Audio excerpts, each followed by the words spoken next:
여보세요? 여보세요? 예.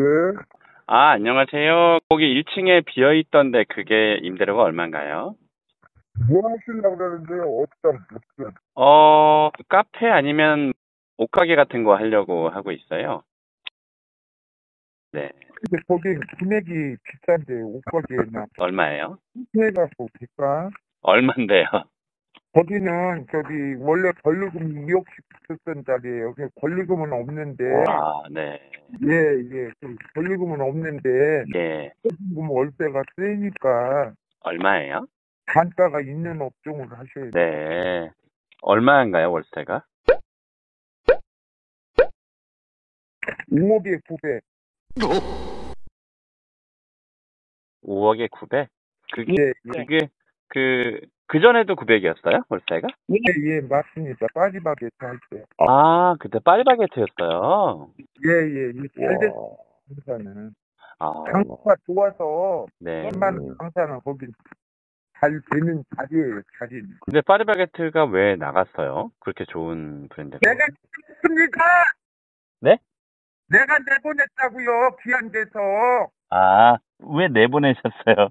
왜 내가 대대한테 내 사생활 다 이렇게 보고해야 됩니까?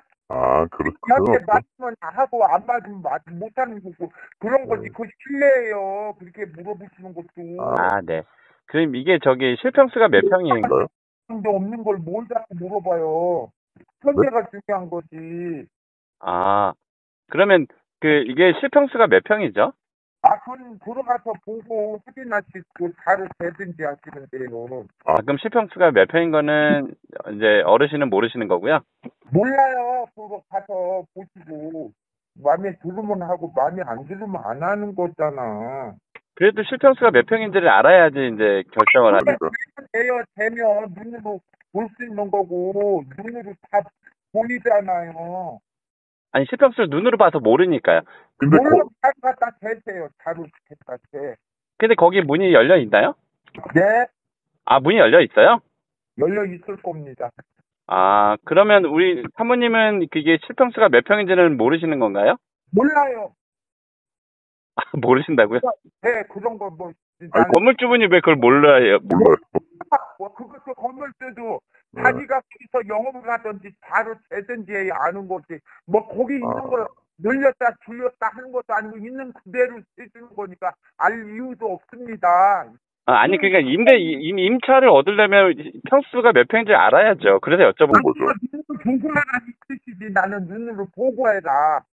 눈으로 확인하고 보고하라 이 뜻이에요. 그럼 평수는 이제 사모님은 모르시는 거구나.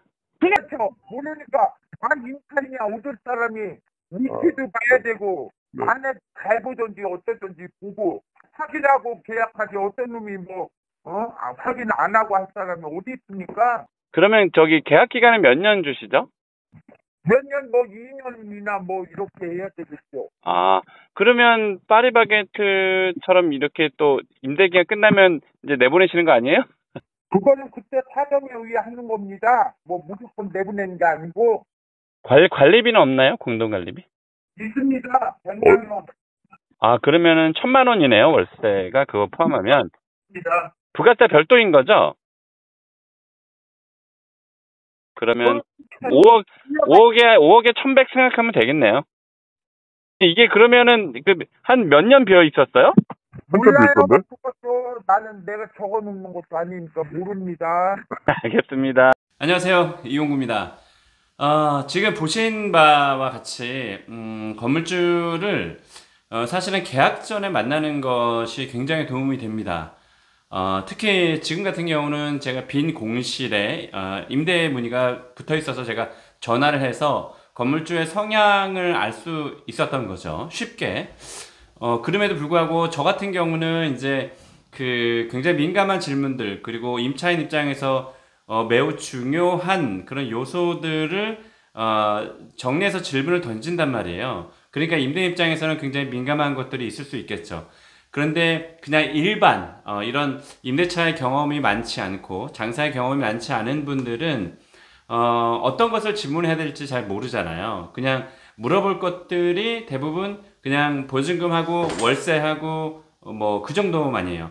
실제로 관리비가 중요한데 관리비를 물어보지도 않는 경우도 굉장히 많죠. 그러다 보니까 건물주에게 민감한 질문을 던지지 않다 보니 건물주는 실제로 악한 사람이더라도 처음에 임차인을 드려야 되니까 임차인과 계약을 해야 되니까 그 가면을 착한 탈을 쓰고 임차인을 응대하는 경우도 있어요. 그러니까 처음에는 건물주가 굉장히 좋다라고 평가할 수 있겠으나 일단 잡아놓은 물고기라고 이렇게 표현하면 뭐 나쁠지 모르겠지만 아무튼 계약을 한 상태에서 임차인에게 막 대하고 하대하고 이렇게 고성도 지르고 그럴 수도 있거든요. 그러니까 임대인의 성향이 굉장히 중요하다는 거는 임차인분들이 반드시 알아야 된다. 그래서 사실은 사전에 권리양도 계약 쓰기 전에 그 대부분은 이제 권리금들이 또 있는 점포들이 많으니까 현재 임차인과 권리양도 양수 계약서를 쓰고 나서 대부분 건물주를 만나잖아요. 그래서 임대인의 성향 자체를 알 수가 없어요. 항상 이 베일에 가려져 있는 거죠. 그래서 사실은 가장 좋은 것은 권리양도 계약 쓰기 전에 혹은 임대차 계약 쓰기 전에 건물주를 만나서 그냥 도장을 찍겠다는 각오보다는 건물주 만나서 괜찮으면 도장을 찍을 수도 있겠다. 이제 이렇게 판단을 해야 되는데 무조건 임대인을 만나면 이제 계약을 해야 된다. 이제 이런 부담감이나 책임감도 가질 수밖에 없어요. 아무튼 가장 좋은 것은 임대인을 권리양도 계약 쓰기 전에 사전에 만나는 것이 굉장히 좋다. 그런데 현실적으로는 가능하기 쉽지 않다. 왜냐면 권리금을 주고받는 권리양도 양수 계약서를 현재 임차인하고 작성을 하지를 못하고 체결을 하지도 못하고 권리금에 대한 일부의 계약금이 가지도 않았는데 건물주를 이렇게 면담을 시켜주는 건 현실적으로 불가능할 수 있어요. 그러나 어찌됐든 그 권리양도 계약서 쓰기 전에 혹은 공실이더라도 임대차 계약 쓰기 전에 건물주를 만나보는 것이 굉장히 중요하지만 그러지 못할 경우에는 권리양도 계약서를 쓰더라도 이 임대차 계약을 빨리 잡는 것이 좋습니다. 그래서 권리양도 계약서를 쓰고 항상 제가 말씀드리지만 중도금과 권리금에 대한 중도금과 잔금 지불하기 전에 임대인을 만나서 임대인하고 임대차 계약서를 작성을 해야 된다. 그런데 이때 건물주를 만났는데 뭐 그런 거 아니겠습니까? 내가 이 사람하고 몇 년 동안 같이 살아야 되는 사람일 수 있는데 그러니까 임대인과 임차인의 관계가 상당히 중요한데 왜냐면 나중에 팔 때도 다른 사람에게 권리금 받고 못 팔게 할 수도 있거든요. 현실적으로 상가임대차보호법은 건물주가 그러니까 임차인이 제3자의 임차인을 데리고 왔을 때 거절할 의무가 없다. 임대인은 거절하지 못한다. 특별한 사유가 있지 않고서는 뭐 이런 조항들이 있다 보니까 건물주가 어떤 갖은 핑계를 대면서 다른 임차인과 계약하는 것을 그러니까 다른 임차인을 데리고 와서 계약하는 것을 방해할 수 있어요. 최근에도 그런 분들 제가 또 봤어요. 그래서 그렇기 때문에 건물주의 성향이 굉장히 중요하다. 그래서 좋은 방법이 사실 여러 가지가 있지만 이 화면에서 다 말씀을 못 드립니다. 왜냐면 임대인이 제 방송도 듣기 때문에 그래서 가장 좋은 것은 어쨌든 권리양도 계약서를 쓰더라도 임대인을 만나서 성향이 안 맞으면 깰 수 있는 아주 기가 막힌 조항들을 단서 조항에 달아야 됩니다.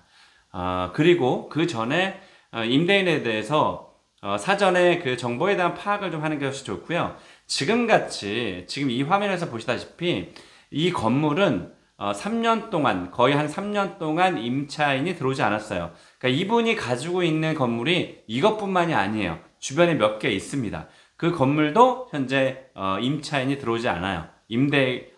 공실로 비어있는 지가 꽤 시간이 오래됐습니다. 이것은 무엇을 의미할까요? 그만큼 좋은 자리에 공실이 오래됐다는 건 반드시 이유가 있습니다. 반드시. 그래서 그게 이제 건물주의 이유든 아니면 재건축에 대한 이유든 아니면 그 입지에 사건 사고가 계속 빈번히 일어나든 아무튼 분명히 자리는 좋은데 특별한 이유가 있는 거예요. 나가지 않는 건. 특히 이렇게 사실은 평당 대비 월세가 너무 비싼 거거든요. 사실은 말이 안 돼요. 한 20평에서 월세가 1,000만 원이라는 거는 평당 50만 원인데 그거는 사실은 말이 안 되죠. 굉장히 비쌉니다. 현재 또 경기의 시점을 감안했을 때. 그래서 아무튼 오늘 정리를 좀 해보면, 이제, 안 좋은 건물주분들의 성향이 있어요. 굉장히 임차인을 하대하거나 고압적으로 그렇게 제압하려고 하는 사람이 있어요. 수틀리면 그냥 너 나가! 뭐 이런 거거든요. 그러니까, 임대인의 성향이 굉장히 중요하다. 사전에 미리 계약하기 전에 파악해서, 계약하는 것이 중요하다. 그리고 계약을 했더라도, 그 계약에 대한 계약금을 날릴 수 있을 정도의 계약금을 거는 것이 좋다. 사람 일은 모르니까 그렇습니다. 자, 오늘은 여기까지 하겠습니다. 네, 임대인 잘 만나는 것도 복이다. 꼭 명심하길 바라겠습니다. 성공 창업하세요. 고맙습니다. 이용구였습니다.